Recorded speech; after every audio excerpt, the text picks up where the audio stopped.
Nee, van ek wonder, waar is die vrou? My wêreld en my sien. Baie dankie, Jana. Nee, ek is maar rustig, sny my af van die wêreld. Sit my agter slot en grendel. Want die tikkoppe dwaal so in die ronde en breek enige tyd in. Dis hoekom sê ek vir die klong, hy moet so in die ronde dwaal nie, van die mense roep enige tyd. Ek wil weet waar hy is.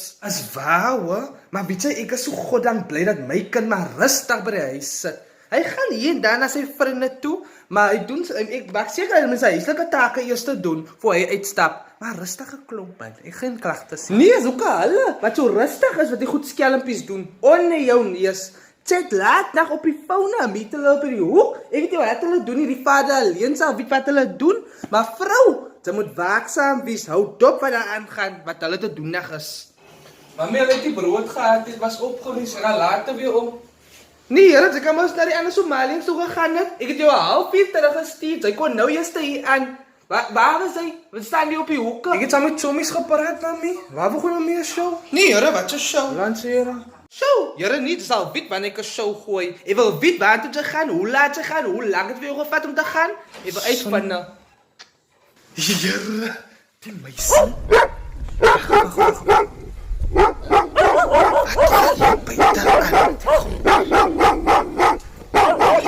Kom nou en meisie.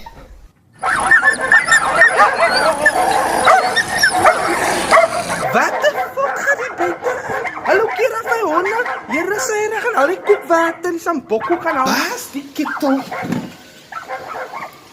Kijk die vrou. Hallo auntie, los die honde af, hulle geniet vir hulle. Hey, saam ek ook kak praat hier, laat die honde voor julle deur gaan naai of waar op die hoeke. Hulle trill is net so los as die honde sinne. Klim mekaar op vir 'n skuif, tik op by julle. Tik. Auntie, praat jy van my so? Amigo in. Los die mense. Los my af. Ja, wat check jou tikkop. Dis nie so mos as die honde. Fucking, ek weet dat soek sy in die area nie. Dank alles vir jou. Kom aan sê laat ons ingaan. Nee, waar gaan my laat ek my huis toe gaan? Want ek wil kyk wat hy klong gaan maak. Want deesdae is hulle net so op hier soos die honde.